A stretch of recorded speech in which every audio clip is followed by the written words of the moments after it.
Welcome back to another episode of the Rugged Angel podcast. This is episode 29, and I'm your host, Camila. The Pittsburgh 48-Hour Horror Film Project. The teams have made their films last weekend, and now it's time to show the world, or at least Pittsburgh, what they made in 48 hours, the horror films that they made in 48 hours. These screenings will be happening on October 25th. That's a Sunday at the Hollywood Theater in Dormont. 6 o'clock, screening group A, that is 10 films that were made in 48 hours. And then at 8 o'clock, screening group B, that is another 10 films that were made in 48 hours. All of the films are between 4 to 7 minutes long, and they're all horror. So there's different types of horror. There will be cannibalism, there will be psychological thriller, there will be vampires, there will be mad scientists, insanity. The list goes on. You definitely want to come check this out. Tickets are just $10 or 2 for $15, and you can see all 20 films for that amount. That's an amazing price. So come hang out with us, filmmakers, the people who love the filmmakers, me. We're down at the Hollywood Theater, October 25th. For more information, you can go to our Facebook page, Pittsburgh 48-Hour Film Project, or you can go to the website, 48hourfilm.com/Pittsburgh. Or there's also information on my website, ruggedangel.com. This episode is with the lovely Lani Redinger. And apparently, this was Lainey's first time doing a podcast or even an interview that had nothing to do with her intern, one of the many interns that she has. So I am happy to be the first person to introduce her to the world, so to speak. And we had a great time. I've been friends with Lainey for probably about 6 years now. And, she's a really great person, and I just enjoy hanging out with her. And it's something that we need to do more often.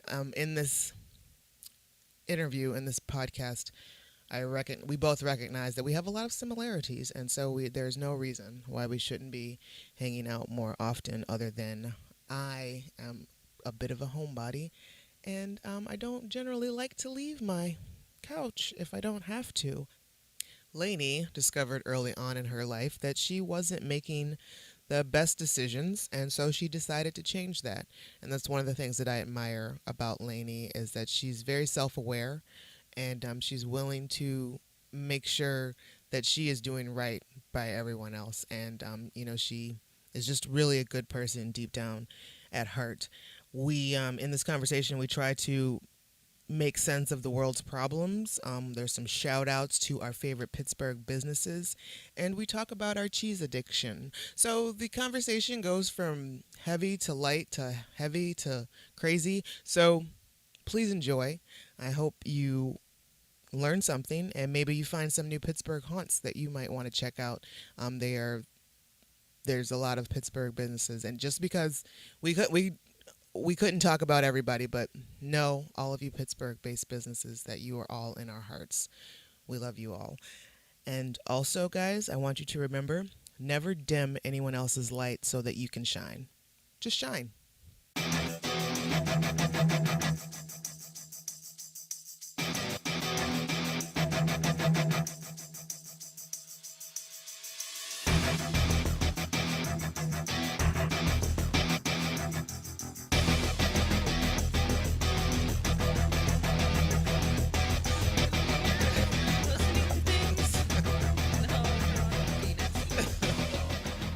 Well, Lani Redinger, welcome to the Rugged Angel podcast.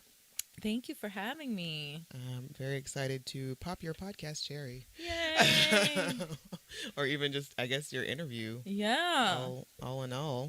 So it's just shocking to me, as I mentioned, how you have not been highlighted or interviewed or spotlighted in any way. I'll do, a lot of my students will interview me as part of their internship. Mm. But that's about it.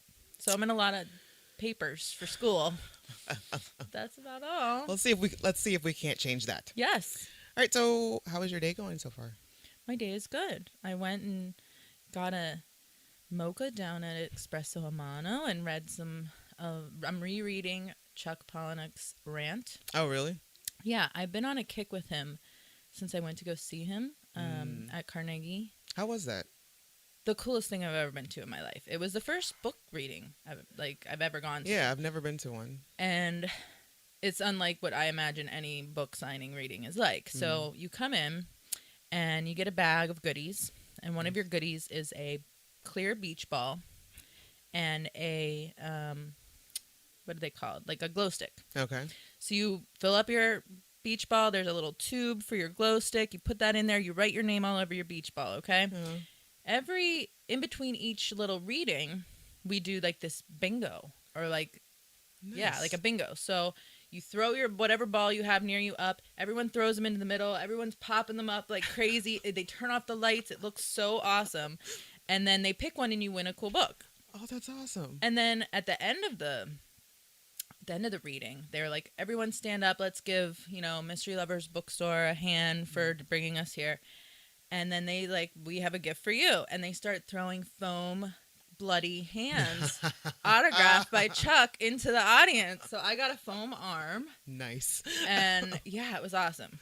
That's pretty great. So you got a couple of free books there. I read those. And then I'm like, I need to reread Fight Club. And then I'm like, I need to reread Rant because that's my favorite one. And I think they're doing a movie of it. Oh, really? They've been talking about it. So I'm going to reread it. What's Rant about? Because I've only read Choke and Fight Club.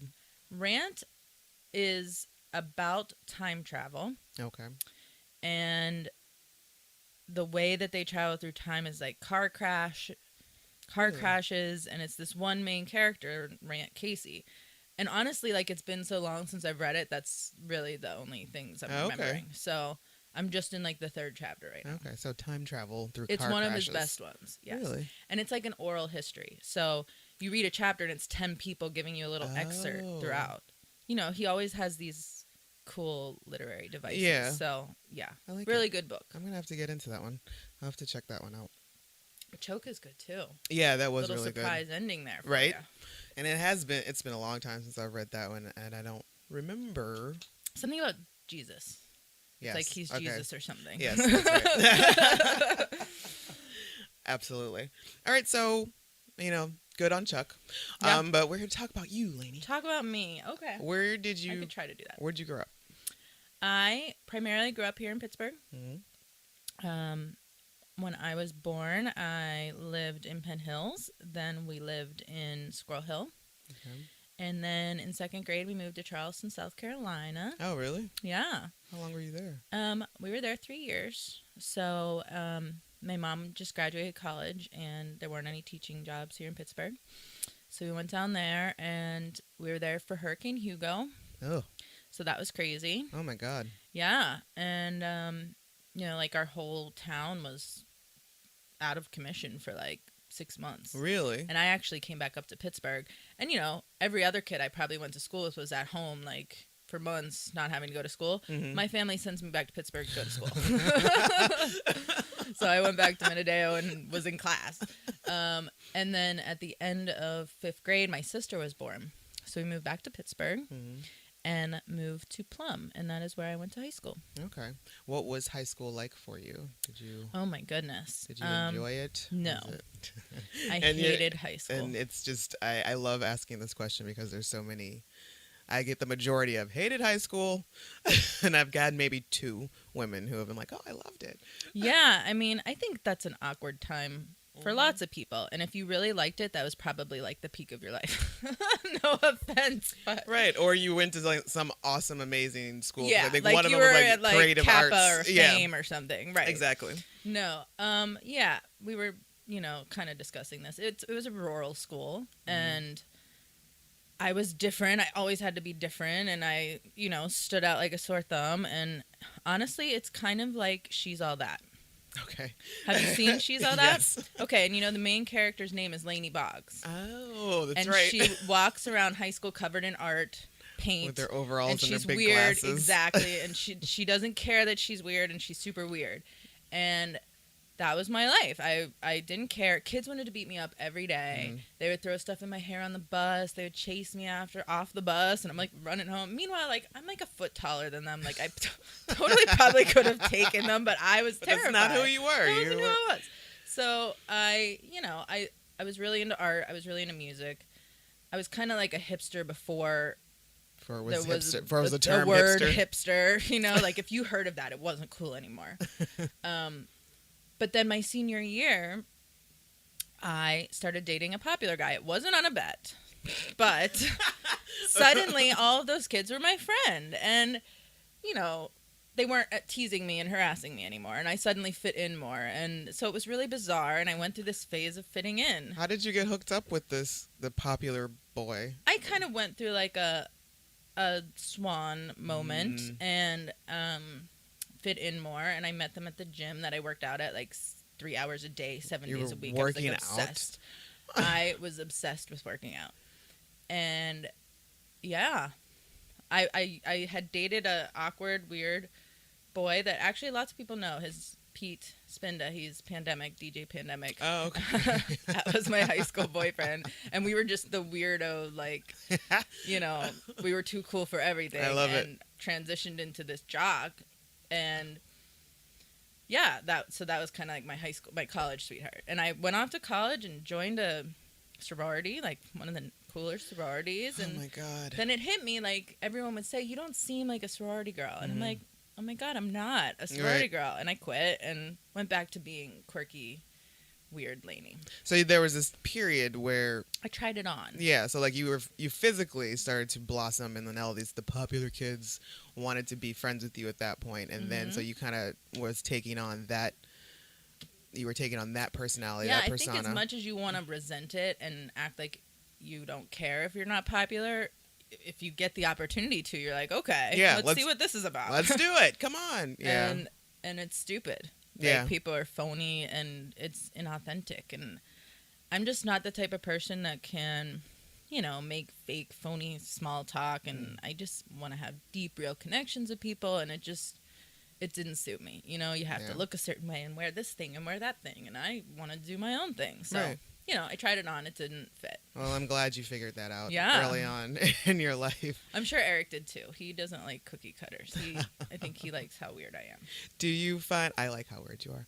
Do you find like female relationships easy to find, to have, to Not to at keep? all. No. Like, I had one female friend all through high school. And then trying that sorority thing, it was really challenging for me. Yeah, it was really awkward. And it kind of made me even resent female relationships even more. So, you know, I have a handful of female friends now that I can call friend, like yourself and Kelly. But it's hard. It's hard for me to connect with people. I'm kind of shy in a way.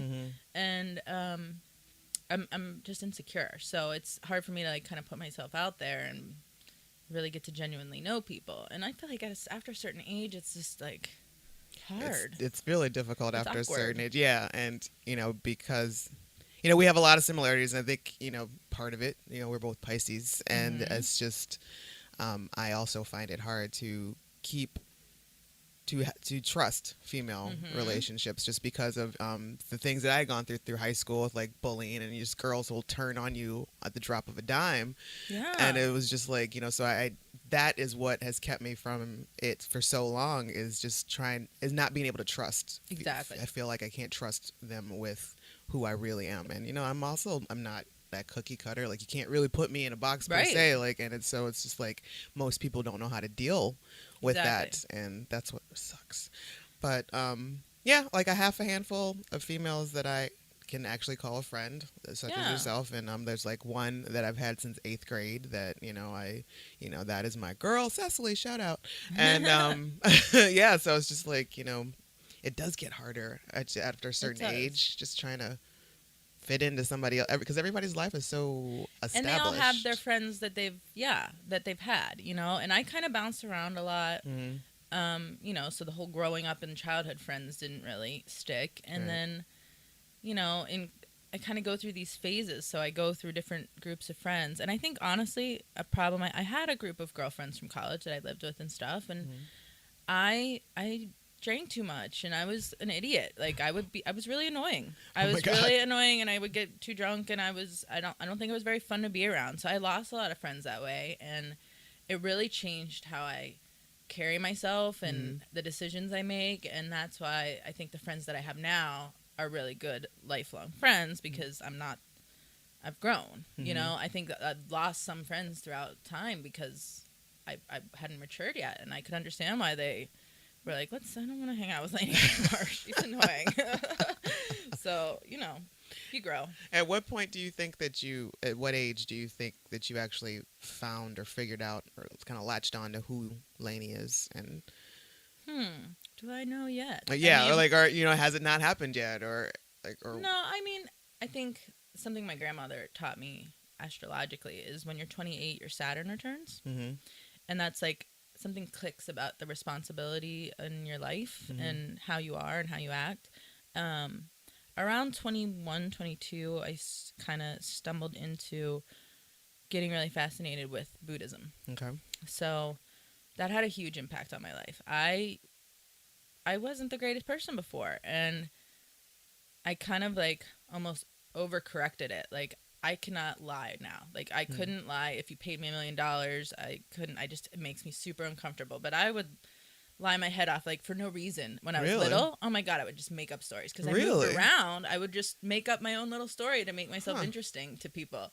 And now, like, I couldn't lie if you paid me. It makes me so uncomfortable. So, you know, the Buddhism had a huge impact on me. Just understanding why I was anxious and I wasn't making good decisions. And when you make good decisions, you don't have as much to be anxious about. Right. And you can kind of just know you did your best. And if it doesn't go well, then it's okay. And so starting to learn those things, reading, you know, books like Conversations with God and all these Buddhist texts have like really started to transform me. And then at 28 was when I started working at Nakturnal. And that's when, like, work became my life, and I really realized what a hard worker I was and how much you can really enjoy what you do. And I really feel like that's who Lainey is. So that kind of was a shift. Okay. Yeah. So you brought up Nakturnal. So let's talk about Nakturnal. You said when you were 28, that's when you started. Yeah. You explained for those who are not familiar. Totally. So Nakturnal started with Kelly Mays. And a circle of her girlfriends while we were all still at the city paper. And just an idea to Kelly was to establish a group of women that were like just very positive and kind of overcoming the stereotypes of females in business and females in general being catty and being two-faced and being blah, blah, blah, and kind of using the strength of femininity and feminine energy, like creativity and nurturing, and putting that into a business. And the business was marketing. So in the beginning, it was a lot of guerrilla marketing. So street team, branded events. Scion was one of the biggest clients at first. So like finding cool, hip events to brand Scion in a subtle but cool way to make them a cool brand. So it all kind of started from there. And at first, I was still at the city paper. I couldn't afford to, like, drop everything to go work with this. So I worked at an arts nonprofit for a minute. I worked with another marketing agency. And finally, they were like, okay, we can bring you on and you can join us. So I started there and just started in sales. And we would find sponsors for events a lot. So a tattoo convention or, you know, a cultural event or whatever, and we would get sponsors to help enhance those events. And that's what I did at first. And eventually I started managing the internship program, and I would have some semesters I had up to 20 students. And, you know, managing our street team, which became a really big role for us. We did street team for Giant Eagle and the Cultural Trust and market research and stuff like that. And then we would do a lot of events. So I actually was the manager for the downtown neighborhood block party for the first 2 years, which was really cool. We would do fundraisers for art events. So and then up until so I left last April. Now you were in it from the ground floor. I was in it. I came in about a year and a half after they had really like started being full time running this company. Kelly even was working at the city paper a little bit at first. So it was about a year and a half into it that I joined them. And I was there for 6 years. And before I left, one of the things we were working on was Knock You Out, which is like their cultural nightlife magazine, if you will, with, a lot of cool events and articles weekly. So I would help edit that and manage that and write for that and manage our writing students and things like that. And then we started doing Raw, which is the monthly artist series that features, I think, up to 80 artists every other month now. Yeah, that's a really big event. It's cutting crazy, but some really good stuff that goes on there. It's awesome. Lee does an amazing job at that event. It's really stressful to just imagine.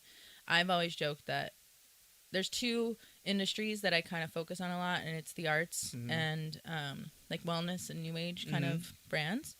And both of those types of people are a little hard to manage, and I kind of joke that it's like herding cats. Yes.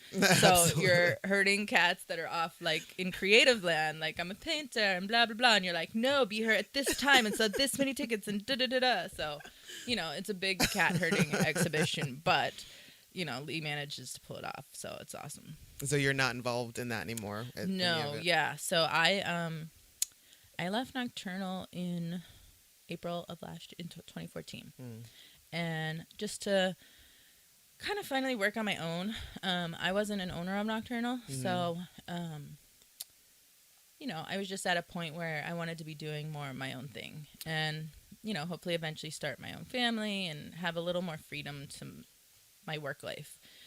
So that's what I'm doing now. I freelance and consult and do marketing and do my own projects and events, and it's awesome. It's been an amazing year. So you had nothing else solid scheduled when you walked away? I picked up. So we had we gave each other some time. So she could find someone and I could train them. And in that time, I found a couple of projects and clients and started putting feelers out. And and it's just grown since then. So I also work with Next Pittsburgh now. Okay.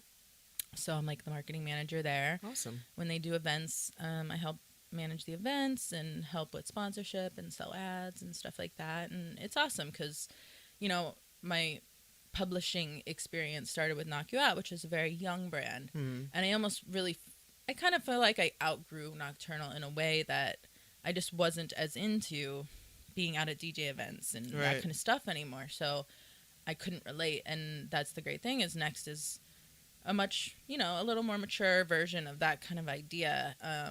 Home by 10 parties. Yes.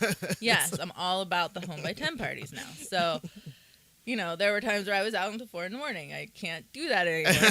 So, yeah, I love what Next does. It's basically highlighting what a great city this is. And, I remember when the 80s, when this city, no one would ever think that it would be what it is. And when I was in college and going to Pitt, I really wanted to work in art, and I thought I would leave and go to New York. Yeah. I pull Warhol, if you will. Yeah. And then I started realizing, how much potential is around us. And, when we first even started Nakturnal, people weren't really on to what a great city it was. And it's just grown so exponentially and I just knew it. So I'm so glad I stayed and could be a part of it. Really be a part of all of the cool arts and, great scene that's in the city. So I think you exciting. Ladies did helped a lot in getting the word out basically, or just trying to, kind of rally up all the cool stuff that is going on here in Pittsburgh. So you guys are one of the people right there on the ground floor of getting this city to where it is. 'Cause it's almost pioneers, if you will, as to, because there's a lot of other, groups that are kind of sprouting up after the fact. But, kudos to y'all for... Yeah, I mean, that's awesome for you to say that. I mean, we definitely gotten to work with a lot of the people that I would more give the credit to. I kind of feel like I'm a promoter more than a doer, but, there's so many awesome people that we've gotten to work with and see the amazing stuff that they've done over the years, so... Yeah. That's ridiculous, Lainey. You were absolutely a doer. I am a doer. I have trouble putting my own stuff out there, so I would rather promote other people's awesome stuff. What of your own stuff is there to be put out there? What is it that you're sitting on that you aren't letting the public know about? I would say that I'm a writer. Mm-hmm. I majored in English writing. Mm-hmm. So poetry, creative writing, but I I kind of have been so used to using it for corporate marketing writing for so long, just like press releases and proposals and that I kind of have lost touch with the creative side of my voice. No. And then I painted. I mean, like I said, I walked around school. I spent my lunches in the art room. I couldn't get enough of creating, and I don't take enough time to do it anymore. So what is it going to take to get you back into that creative mode? I'm trying. What's crazy is we are doing some renovations around our house. Oh, okay. And tearing things down and like building them back up was so awesome to me. I'm like, oh, I'm using my hands again. I'm making something. And then you look at it when it's done, you're like, I made that. That's absolutely fulfilling. It reminded me of that feeling. I've never actually done that, but it seems like it would be very fulfilling. It's awesome. Yeah, we just tore our back pantry and put in a new bathroom back there, and we built like this huge retaining wall in front of our house, and yeah, you're done and you look at that and you're like, oh my God, I made that. That's so cool. And that's what it was like to make art. So I feel like that kind of woke it up in me. And, designing and things in your home is a little creative. It's kind of waking up those juices for me. So. Yeah. And, well, hopefully that you'll start to do that a little bit more, because I would like to read some of your creative writings. I started a blog like 3 years ago, and I think I made 4 posts. Lainey. So maybe I need to. That's an easy way to absolutely kind of get the wheels turning again. Yes, please. That's because I think writing is one of the things that I'm very envious of writers, of those of you who can be creative and can do creative writing. I've been told that I can do it, but I think it just takes me so long to do it that I can't just churn it out like most people can, or it's like even just to sit down and how folks can just like free write or whatever. I just can't do it. I can't free write. I mean, I think there's just moments, like you can't force the moment for it to come out of you either. Yeah. You can't just be like, now is the time I'm going to sit down and write. It has to really like just come up over you, and it's like it's usually something just happens in front of your face that makes it click for you. That you're like. The light bulb goes off, and then you have to put it down right then, or it's gone. Right. Yeah. So that's the hardest part. Yeah, I think that's also a big problem of mine. It's like, yeah, sure, I'll be in traffic, or like traffic in the shower. Yes, traffic in the shower. Those are two of the ideas. Exactly. And by the time I've gotten out, I've already forgotten, because there's always so much going on in my brain. Like it's consistently like having 100 thoughts at once. Yeah, exactly. Like 25 computer tabs open. Like it's that's what it is. There's all these windows open, and I'm all over the place. I'll have conversations with Eric, and it's like you start one place and then, or no, we'll just be sitting there in the car, and then suddenly I'll say something, and he's like, where did that come from? And I'll be like, well, I had this thought that led to that thought that led to this thought. Right. He's like, okay. Exactly. I have that problem too, as to where the train of thought of where we get there is just like, you know what? You don't even really want to know what brought me there. It was like 47 steps, but it started off with Is that a Pisces thing? It might be. Maybe. But it's, yeah. And I always kind of thought like Pisces, just because it's like the two fish swimming in opposite directions. I'm my own opposite. Yeah. Exactly, and I'm always like kind of contradicting myself or second guessing. You see both sides of everything. Exactly, I am like terrible at making decisions. Oh my gosh! When I go shopping, I'm like, do I buy this? Do I not? I hate. Eric hates to shop, but I have to bring him because I'm like, I would just sit there forever. I need like, help. Is it this one or this one? And should I spend this much? And that's terrible. I can't buy that. And yeah. No, I totally. I see both sides of everything, and. Yeah, I kind of feel like I'm my own opposite in a lot of ways. Do you find? I also find that Pisces feel pretty deeply, a lot very empathetic. I absorb energy from wherever I am, and it's a lot sometimes to take. Like, for example, my brother is an athlete, and we would go to his wrestling championships in this giant auditorium of parents screaming it, and there's like little kids like wrestling, like little kids. Oh my God. Fighting on these mats, like 5 and 6 year olds, and everyone's like, yeah, and I like literally would have panic attacks. Like, I need to get out of here. This is too much like angry energy, like aggression, and I cry at I cry at Chopped. I cry at commercials. ESPN just makes me cry constantly. Really? Oh yeah. I mean, they have these touching stories of like overcoming adversity and these sad kids. They have all these like human interest stories that I'm just bawling. Like we were watching something talking about, oh, these college kids finally they were walk-ons and they got the scholarship. I'm bawling. Like, they got the scholarship. Or even, like I said, Chopped, the lunch lady episode, and they're telling their stories, and I'm like, oh, it's so nice. So I'm a total waterworks. Yeah, I'm definitely a crier when it comes to, like, a lot of those stories and, you know, just troubles. But it's also, like, you say, like, I do absorb energy, too, and I will definitely adopt someone else's mood. Like, depending on what's going on, or if, like, I feel like someone is angry. Well, you're a chameleon too. Yeah, like chameleon. Exactly. Like Eric teases me when we travel. I pick up the accent I of do wherever too. we are. I do the same He's like, thing. people are gonna think you're making fun of them. I'm like, I can't help it. Like, I'm sorry, that's just the way it is.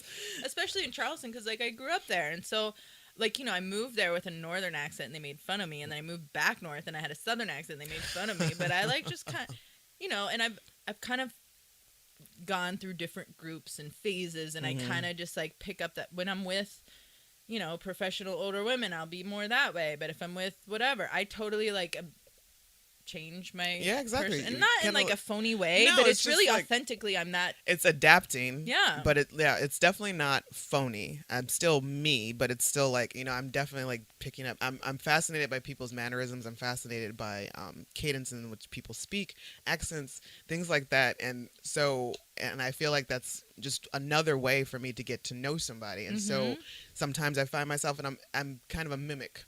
Yeah. And I'm not mocking, but I'm definitely, I will pick up some people's traits if I'm with you long enough. Like I'll start saying your little whatever your little thing is or whatever. Yeah, I'm the exact same way. And that's definitely a Piscean trait for sure. That, and, you know, the empathy, kind of absorbing people's energy, and creativity. Yeah. Yeah, like if Dan's in a bad mood, or if somebody that I really care about is in a bad mood, I get sick. Like I get this terrible knot in my stomach, and I'm like, oh, totally. like, what can I do? How can we fix this? What's wrong? And empathy and compassion too. Yeah, like you want to solve the world's problems. Yeah. Like I get so upset thinking about the issues that the world faces, and what can I do? And I feel so helpless, and it's really a terrible state of affairs. And I don't know if it's just if the world is getting worse, or if it's the same, and it's just because we have so much connectivity now that now we're privy to everything that's happening everywhere, as opposed to like 20 years ago. I think it's definitely more the latter, and it's also like a lot of us are evolving and realizing the level of badness. So it makes the juxtaposition so much greater when you see it. You know, people are talking about the world ending in 2012. It was supposed to have ended last Wednesday. Oh, there was another one. Oh, okay. And, you know, I love conspiracy theories. I'm very, like, woo-woo, spiritual, new agey kind of stuff. And, like, part of me was into that whole 2012 thing, the Mayan prophecy. But the prophecy wasn't that the world was going to end. It was that there was a shift in consciousness. Okay.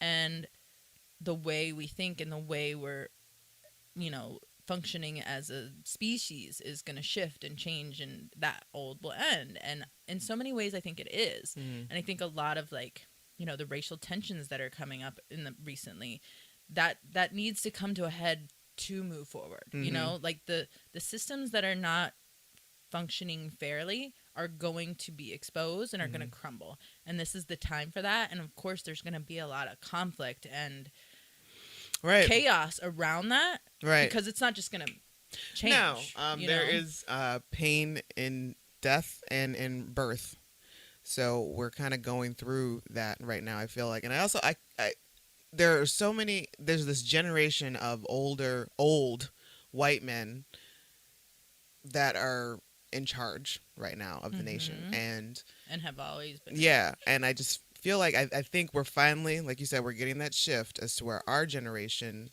the children after us, like, they are seeing things. Their eyes are wide open, and they know that something is wrong. They know that, you know, they need to they're very much more aware. They're more intelligent. Mm-hmm. They're looking for answers, and these kids today are just like they're more evolved. Exactly. And in the new age world, they call them indigo and rainbow and crystal children. Like it's like they are the next step in evolution of, you know, and they even say like maybe that's what autism is, and like all this increase in that, it's like they're seeing the world in such a different way, and they're so much more sensitive, and Right.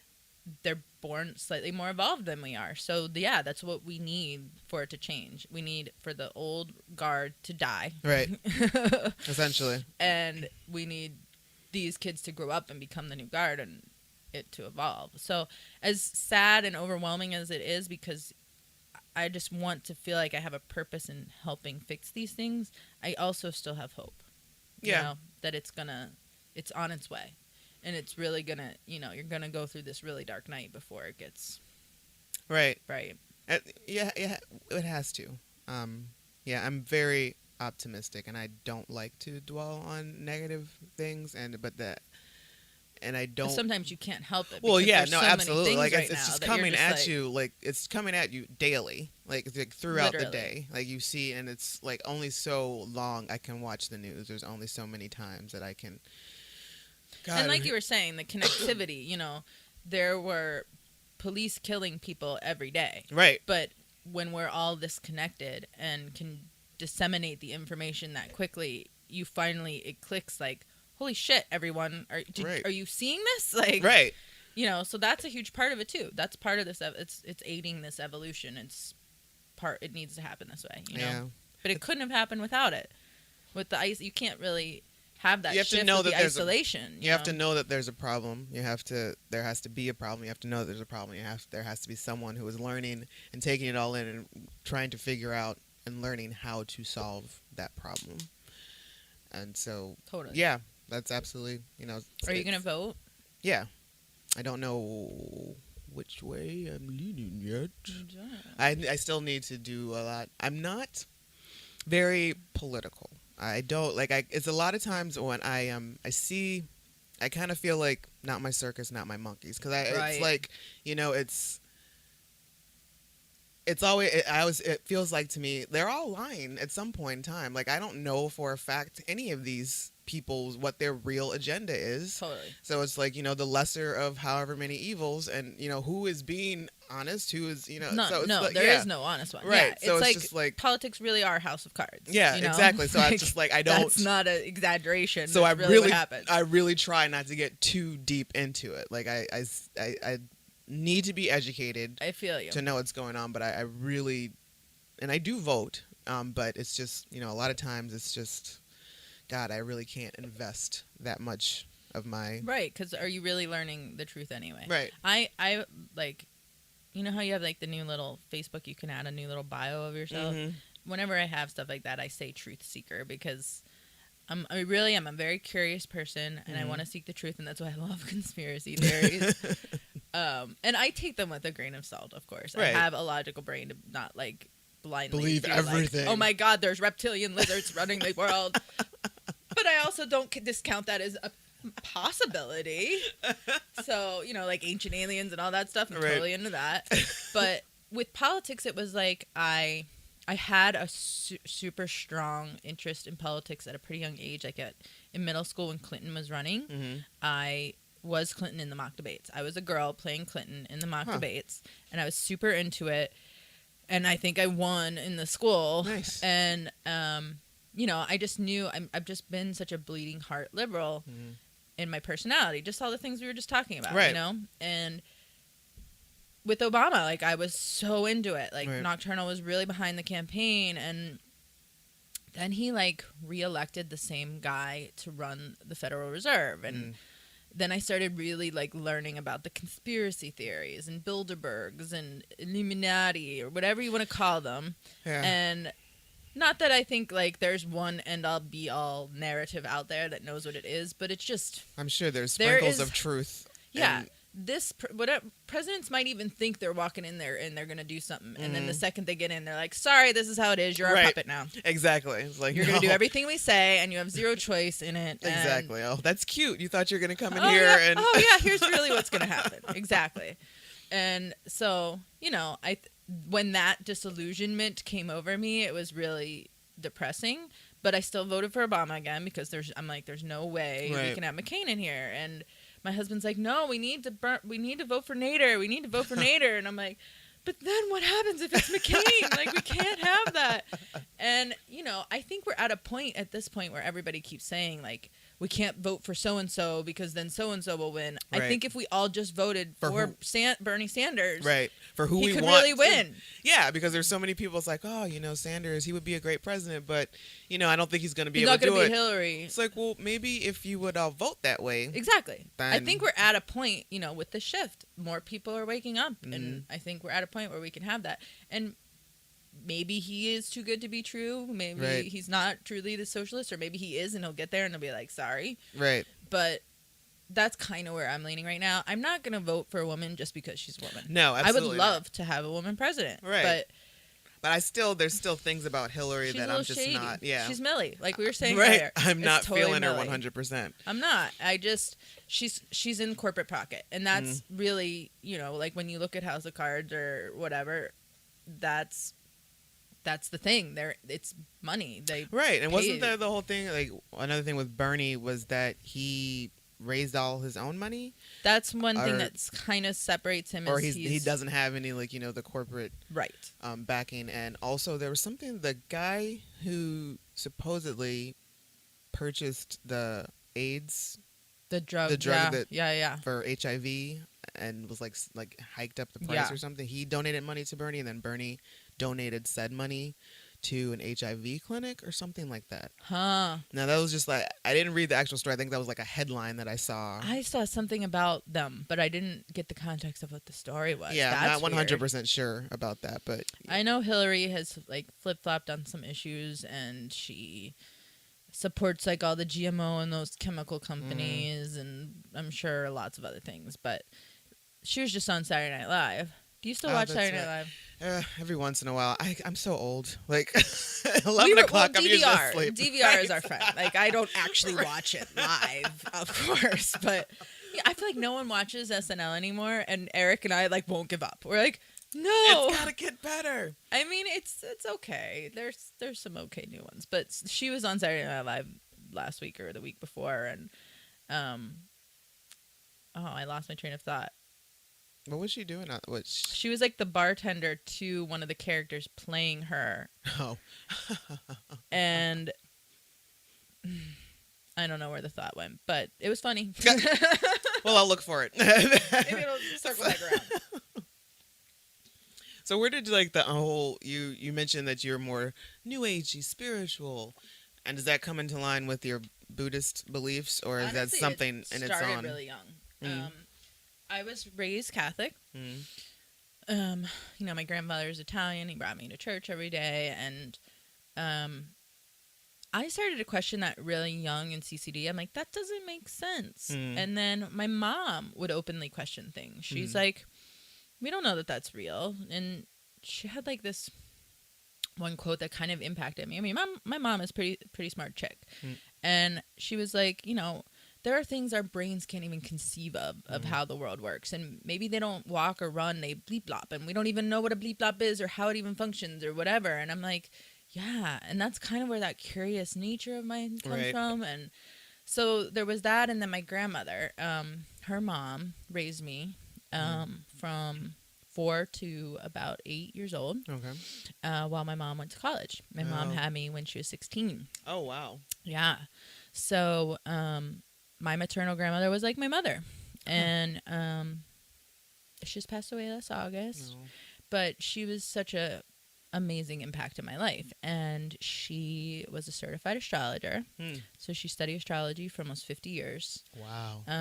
You could walk in and tell her your time of birth and where you were, and she'd open this book of just symbols and be like, you're not that close with your father, and your mother blah blah blah, and you like to do blah blah, and just read you. Wow. And Eric is, first time he met her, you know, he was not like super into astrology or necessarily believed it. And the second she did that, he was like, holy crap, I believe in astrology. Wow. So, you know, she was always into psychics and astrologers, and she would take me to New Age expos at like the old convention center where you got your aura photo taken and like crystals. And that definitely had an impact on me. And I think, you know, I kind of am a counterculture kind of person, and I just felt more at home there in that kind of environment. And it's crazy, like, in the past 5 years, how I finally found, like, this tribe of people that are very similar. Like, most of my life, I'm like, I feel like an alien, and no one gets me, and no one understands how I feel about the world. And now, like, I feel like everyone does. Like, everyone is super into... I feel like people are less, like, Christianity is not the mainstream thing anymore. Right. And it's awesome. It's cool to finally feel like you're not the only one. Although when I hang out with, like, the super new agey crowd, like, I'm a little too logical for them. And I'm like, oh my God, let's quit talking about your aura and the weird synchronicity of this, like, blah, blah, blah. Pisces. It's got to be a balance, yes. Own opposite. Right. Love it, hate it. Like, it's just me. I can't help it. Well, what is a legacy that you would like to leave behind for you? A legacy. I mean, to me, what I have left behind is a lot of hard work. And I have mentored hundreds of students, and I really hope I've, like, inspired a lot of them. You know, whenever they would work with us, I try to teach them things like the 4 agreements and why we chose to be a female-run company. Or I'm reading that right now. Yeah. 4 agreements. Words to live by. I mean, greatest life lessons. And also, like, hey, guys, I tried out corporate life. It didn't fit me, and you can do this too. And so being able to inspire, and I mean, a lot of them have been women, but I've definitely worked with male students. But, you know, inspiring other young women to make their own path and follow their dreams. And, you know, I want to be of service. I feel like my calling is to be of service. So I help people. I feel like I help people reach their dreams and follow their dreams. And hopefully that's something that I can be leaving, or hopefully I can write these ideas down and leave my legacy and through my creative outlet someday. So yeah, I never really thought about it, but that would be how I would answer that question. Okay, well, it's a good answer. Is there anything that what haven't you done yet that you would like to do?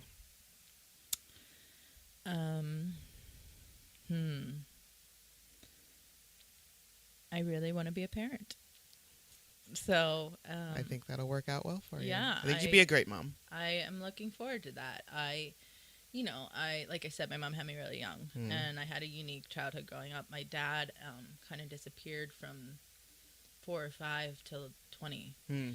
So it's really important to me to have this special parental relationship that maybe is not what I had. And it's awesome now. I get along really great with my mother.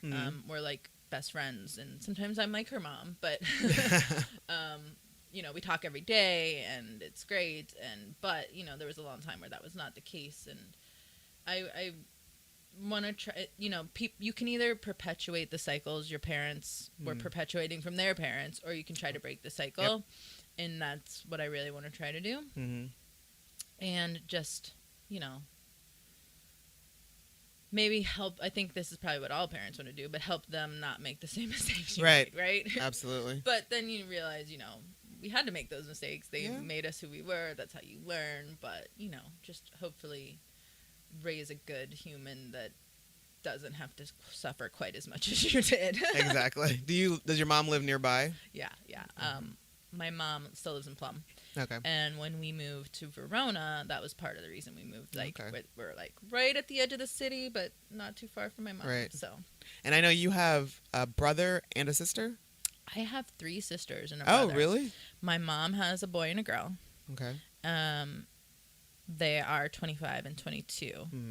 And my dad has 2 girls, and they are 25 and 22. Ah! So I am just getting to know my dad's daughters. I see them once a year or so. They're great. And then my sister, she just got married this summer. Oh. Yeah, so we both had weddings this summer. Were you a maid of honor? Or? I was a matron of honor. Oh yeah, matron of honor club. And my brother is the starting quarterback from Maryland. That's right. Which I know you are like super stoked about that. You were like 135% behind. I never liked sports. Yeah, I was just gonna ask you, like, have in my whole life, like especially football. Like I might be semi-interested in hockey or something, but my husband was a college football player, and now ever since my brother started playing in high school, he was undefeated regular season all 3 years in high school. He never lost a regular season game, and we went to all of his Central Catholic games, and it was just so exciting. Like, oh my God, I'm related to this amazing winner, and you're just so proud, and I just respect him so much. He just has so much discipline and drive, and we all have a little bit of a perfectionist streak in our family, I think. So I totally relate to like how he functions in that way. I channel it into a different realm, but it's so exciting. And then he gets to college, and his true freshman year, the main quarterback got hurt, and he became the starter. Wow. And he won 4 of the 6 games he played, and then he tore his ACL. Oh, that's right. It was like this crazy, bizarre thing where it was the main guy and then him, and then the guy behind him tore his ACL, and then a 4th guy got hurt, and they had a linebacker and a quarterback. Oh my God. It's like unheard of. Like it's never happened before. It's like some crazy curse on the team. So he actually finally became the starter again this year. He started the first 2 games, and they pulled him the second game. He had an interception, and they were like, "You're done. We're putting the other guy in." They put the other guy in. He had 12 interceptions in 3 games. He was shut out 1 game. He was totally destroyed. Like, he was horrible. And finally, they were like, oh, wait, maybe we should put Perry back in. So my brother started last week against Ohio State, the #1 team in the country. Oof. He broke a school record for rushing yards. He had a 75-yard run into a touchdown. He was tied with the #1 team in the country at the 3rd quarter. Oh, really? He did an amazing job against a really, really tough team. And then in the last quarter, his defense kind of fell apart. The other team got a couple more scores, but he did amazing. Holding his own. Yeah, he did fantastic. The whole world was like, holy crap. And what is this, his junior year? He is academically, football-wise, he is a junior. Okay. He actually graduated in May because he's there so much, like for camp and stuff, that he finished all his credits already, but now he's doing his master's. Oh, okay. So I'm just really, my sister's awesome. She's a sign language interpreter, and she's a nanny, and she's amazing with kids, and she, I think it's awesome that she has a job where she's helping people so much. Yeah. And she's really creative, and she's like an amazing cook. Like amazing. Like she should be a cook, and she's very creative too. Like she's very crafty, and she knits and does all kinds of crafty stuff. So my sister's super crafty and talented, and my brother is just like this all-star. Like I'm like, oh my God, I'm related to this person. So well, all 3 of you seem pretty awesome. Like your mom did a great job. Yeah. We're all we're an interesting clan. We're super tight. Yeah. My family is super, super close. We try to have family dinner like every week, and that's wonderful. We're loud and crazy and obnoxious, but we love each other so much. Like we would kill for each other, and we're super, super close. That's what I love. I love those families that are just like loud and like. Come on over. Like how we're having dinner tonight. You can come see the cray. That's how my mom, sister, and I are when we get together. It's just like loud and just laughter and just like so much. We're just really silly. My grandmother was so silly. Like she would just make up stories and be characters and just crack you up, and so I think we all got a little bit of that from her. And nice. We're a little rowdy bunch. And what is your form of self-care, Lainey? I try to meditate. That's helpful. But like my favorite thing in the world that just like is my little bliss spot, which to me is like rewarding myself, is just curling up with a book. It's just my little, as my grandma would call, piece of heaven. Nice. So that's probably it too. Nice. We are going to take a quick break, and then we're going to come back with your top 5. Perfect. And a random question.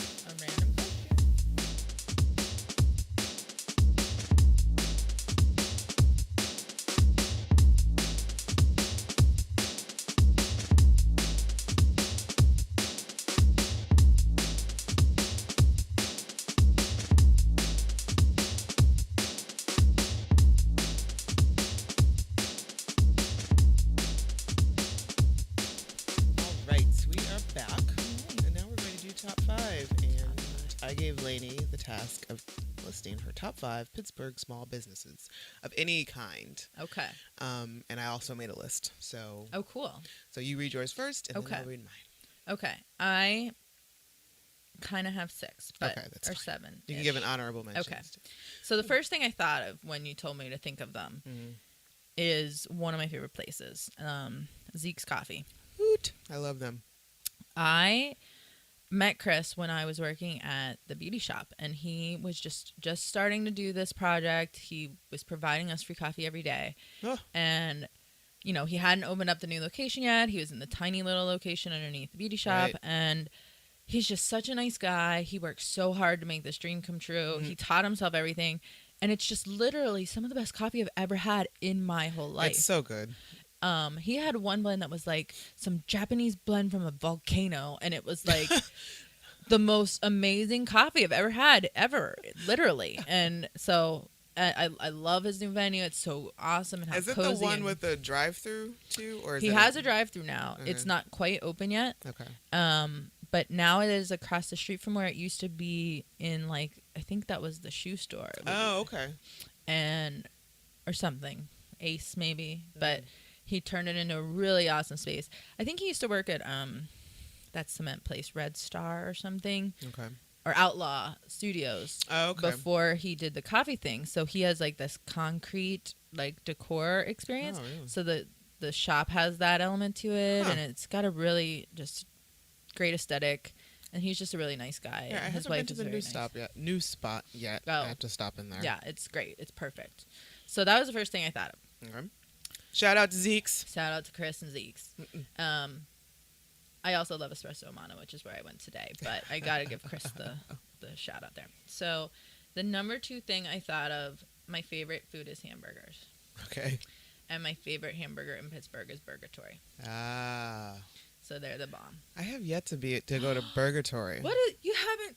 We need to go on a tour of my favorite places. Apparently, I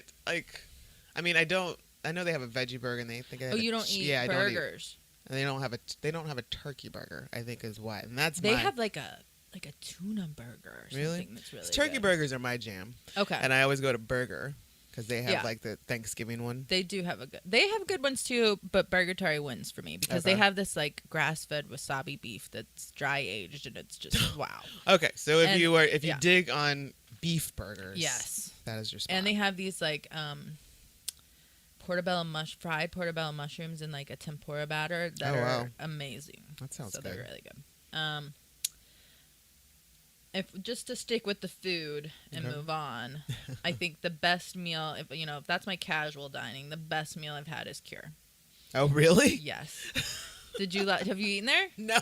Their menu terrifies me. It was me and Eric we're like novice foodies. Like we're not obnoxious about it, but like for birthdays and anniversaries, we're like, what is the coolest, fanciest, newest, hippest? Okay. But not like fine dining like Lamont, but like how we have all these cool foodie places. Well, you want to try some like new like cuisines, and somebody's creations. So we went to Cure for his birthday last year, and it was like the best meal ever. It's just, but if you don't eat meat, you're not. There's a pig on the door. It's not. You're like not happening. So yeah. A lot of meat over here, but I don't even think. No, I did. I had a steak, but they had some good non-meat elements of our meal. Okay. But yeah, it's not the place to go if you're a vegetarian at all. Okay, so beyond food, I love Commonwealth Press. Okay. They're like my favorite. I have bought Eric almost every single shirt there. I have like 4 or 5 of them. Nice. I think they're so clever and cool. I just love them. All my like relatives that don't live in Pittsburgh anymore, I buy when I need to buy them something, I buy them a Commonwealth t-shirt. So I love them. I think they're awesome. Nice. And then Naked Geometry. Do you know that? I do not know that. Okay, so James Geyer he's a DJ and an artist, and he makes sacred geometry jewelry and pendants and art. Oh, really? Out of woods, and he does it at the tech shop. So he like laser cuts everything. Oh, really? And it's like these beautiful, intricate, amazing designs. One year I got everyone for Christmas like an ornament made out of it. Oh, wow. And it has a spiritual element too. It has the sacred geometry, and he's really smart about that stuff. I think he's a really cool person in general. But very cool, local, handmade, amazing gifts. Nice. I have a bunch of his pieces. I buy them as gifts for people, for everyone. Awesome. And then Christmas is coming, guys. Yeah. Commonwealth of Naked Geometry. And an honorable mention, because you said events, and this kind of ties into both of those things, is Handmade Arcade. Love it. Oh, yeah. That's where I like to get all my Christmas gifts for everybody. Good deal. So I totally cheated, but that's okay. It's your show. Thank you. All right, so mine is Pip and Lola's handmade soap. Ooh. They are on Etsy right now. Just Etsy, and I know they just work out of their house. It's a husband and wife team. How cute. Sam and Bruce Story Campbell is their name. Huh. And they just moved back here to Pittsburgh. They've been away. They're from Pittsburgh, but they've been away for a few years, and they just moved back recently. And I just met Sam, and they're great. They're like an awesome couple. And part two, I guess her husband also makes kilts. Oh, and cool. sells kilts. Yeah. It's hard bars of soap. Yeah.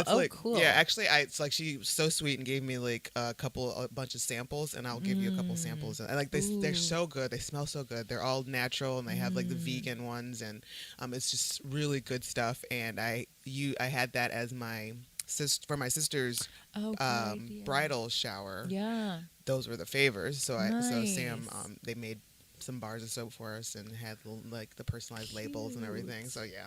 So yes, they're on Etsy right now. So yeah, Pip and Lola. Pip and Lola. Yes, and I think it's named after their kids. Their kids' names are Pip and Lola.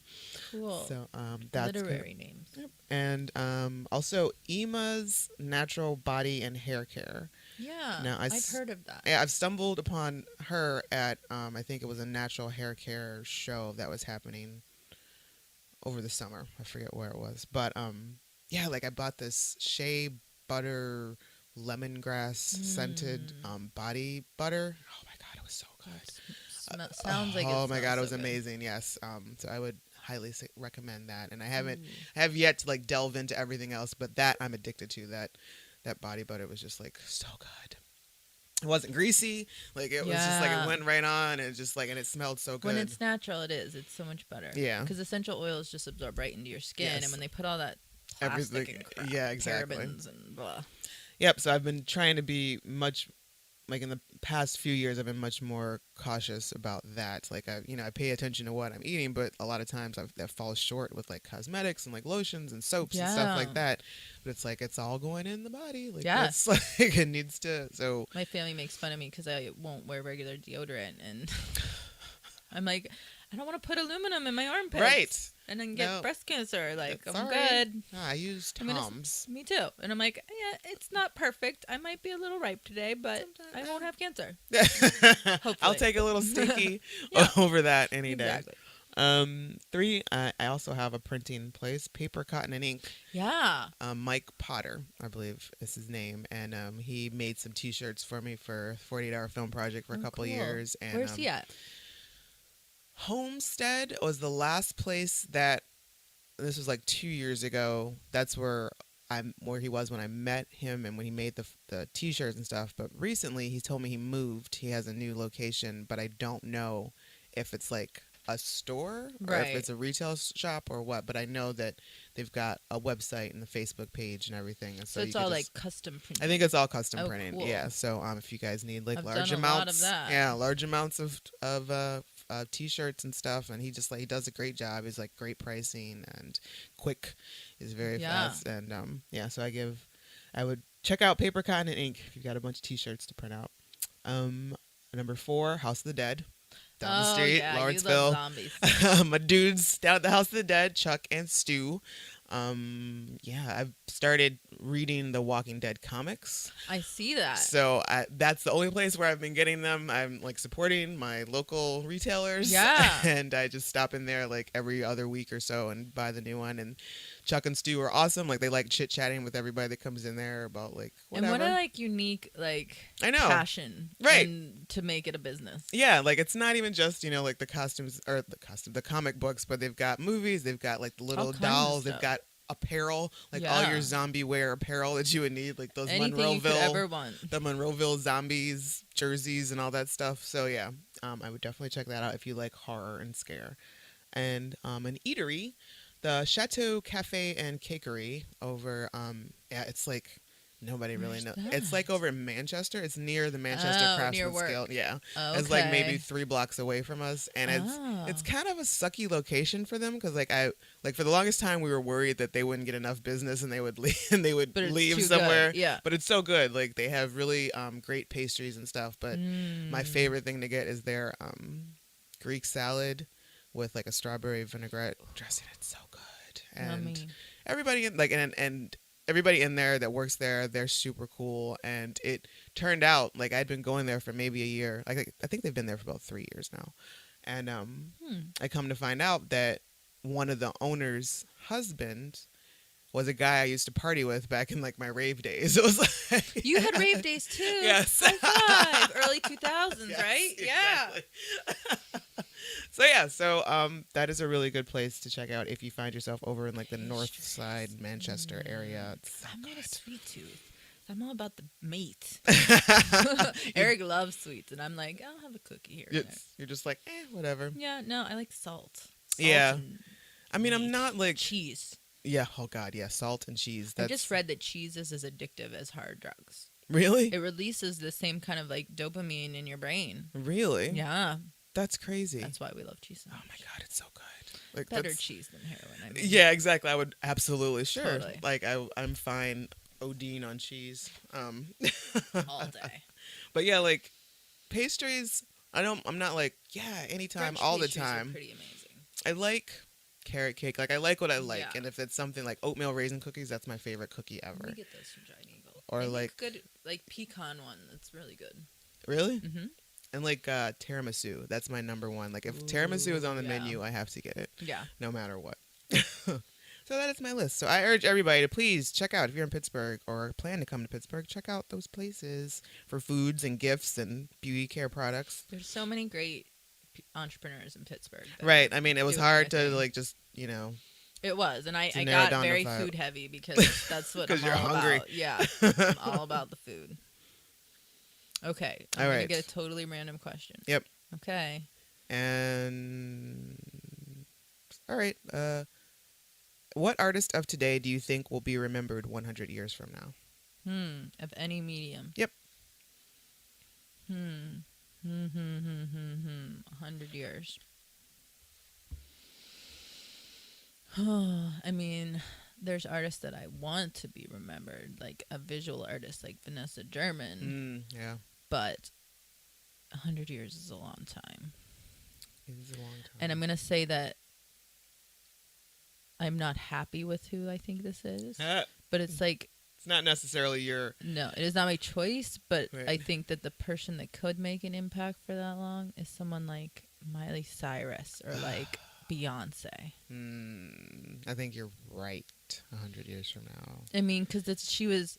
Yeah. With Miley, it was like... Or like Kanye and Kim Kardashian, right. Which you can't even say Kim Kardashian is an artist because she's not an artist. No. But, like... Miley, for example, makes such a spectacle. Yeah, she's like performance art. Yeah. She's like the new Gaga. Yeah. At least with Gaga. Gaga's doing great on the Oh my God. show. So good. So creepy. Like She was made to be a million-year-old vampire. Right, exactly. Yeah. I never really had any strong opinions about Gaga one way or another. Yeah. There are a few of her songs that I do like. Yeah, I didn't... It's not like I repulsed her. I don't typically like pop, but it's not like I was like, oh, I hate her. But with Miley, it's like, oh my God. Oh yeah, Miley, I want to punch in the mouth. Yeah, most definitely. For sure. But it Gaga. could be somebody like Beyonce and Jay-Z. They have a legacy that may, or Kanye, because he really is trying to be like this Renaissance man of our era. He really thinks he's going to be president. Did you hear about that? I heard about that. And Kim said the first thing they'll do is redecorate the White House. Heaven help us all. My friend put up a meme about his new clothing line that it's like derelict from Zoolander. And he's like Mustafa. It's like Coma chic. That's, oh my God. That's absolutely It's perfect. so right on. Oh my God. Ugh. And it's like a joke on us because that's like totally what it I is. know. We're all being played. Like, Kanye is trolling the hell out of everybody. But, you know, unfortunately, I think the largest voices are what get remembered. Yeah. You know, and there's so many amazing artists. And the most ridiculous. Yeah. I mean, that's what sells, right? Yeah. Good question, though. C'est la vie. Say la vie. Well, Lainey. This was awesome. Yes. I hope it was painless for you. It was. And, It was fun. yes, I enjoyed myself. Me too. I liked getting just to sit down and chat with you. And just realizing how much we totally have in common. Yes. Yeah. So For sure. we need to, I don't know if it's not going to happen this winter, but, you know, get our old lady butts out of the house every once in a while and go have some Lainey Camila time. Totally. Yeah. Yeah. Well, we always have our birthday. Yes. Always. for Always. We'll always have February. We'll always have February winter storms. Oh, do you have any events or anything you want to shout out or where to find you on social medias, Twitter or anything? I'm at Sweet One Lainey. I'm never on Twitter, Yeah. but I'm at Sweet One Lainey on Twitter and Instagram, and I'm really not on social media as much anymore. I manage other people's social Right. media, you know. So By the it's time like, you get to yours, you're I just don't like, have time for this.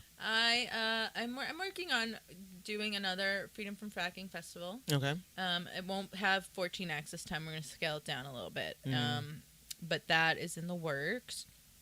That was awesome. Last year we were able to raise money for families who have lost their water to fracking in southwestern PA. And we're going to do that again. And check out Next Pittsburgh. They're always doing and writing about awesome stuff.